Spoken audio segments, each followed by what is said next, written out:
تفتكر ايه اصعب حاجة ممكن تحصل لأي انسان؟ انه يثق في ناس عمره ما تخيل انهم يكونوا سبب نهايته. دنيا بنت بسيطة من اسيوط كانت عروسة ولسه بتحلم بحياة جديدة، بس اللي حصل معاها كان صدمة لكل مصر. قصة غدر وخيانة ونهاية محدش كان يتوقعها. عايزاكم تسمعوا الفيديو للآخر عشان القصة دي فعلا هتوجع القلب. دنيا كانت بنت في حالها، معروفة بين الناس بأخلاقها وطيبتها. كانت بتجهز لفرحها وعايشة أجمل أيام عمرها، وأكتر حاجة كانت مطمناها إن حواليها أصحاب بتثق فيهم ثقة عمياء. لكن اللي محدش كان يعرفه إن الغدر ساعات بيجي من أقرب الناس ليك، ناس بتضحك في وشك وبتخطط من وراك. في يوم عادي خرجت دنيا وهي مطمنة، ولا كانت تعرف إن اليوم ده هيكون آخر يوم في حياتها. صحابها استدرجوها واستغلوا طيبتها وحولوا فرحتها لجريمة هزت مصر كلها. الجريمة ما كانتش بس قتل، كانت خيانة لكل معنى صداقة، وطعنة في قلب كل بنت بتثق في اللي حواليها.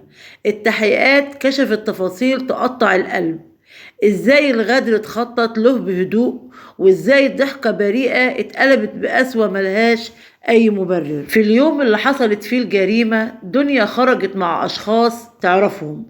خرجت وهي مطمنة، لا خايفة ولا متوقعة منهم اي شر.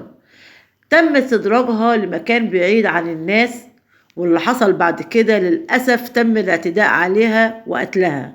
والجريمة كانت صدمة جامدة، لأن اللي حصل ده للي عملوا كده ناس في دايرة معارفها، وما كانش في أي مقاومة كبيرة لأنها كانت مطمنة ليهم. الغدر كان الأساس مش القوة. وبعدها الأجهزة الأمنية بدأت البحث وتم العثور عليها مقتولة.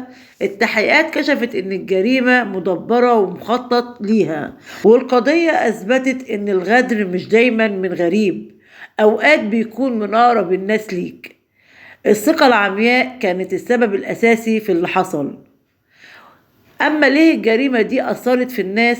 ليه؟ لانها عروسة وفرحتها مكملتش، ولانها اتقتلت على ايد ناس كانت مأمناهم، ولانها بتمثل خوف اي بنت بتثق في صحابها. دنيا كانت ضحية غدر مش جريمة عادية، وضحية ثقة في ناس ما تستاهلش. وقصتها رسالة قاسية لكن مهمة.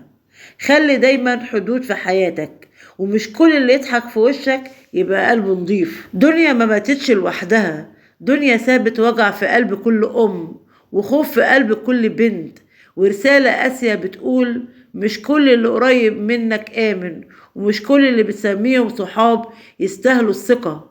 ربنا يرحم دنيا ويجعل مثواها الجنة، وينتقم من كل مظلوم، ويحفظنا من غدر القلوب قبل غدر السكاكين. ولو القصة وجعتك زي ما وجعتنا، سيب تعليق بدعوة لدنيا، وشاركوا الفيديو عشان الناس تفوق ان الغدر موجود والحذر واجب. وما تنسوش دعم الفيديو باللايك والاشتراك في القناة لو لسه جديدة، وتفعيل الجرس على الكل عشان يوصل لكم كل جديد بنقدمه. اشوفكم في فيديو جديد. باي باي.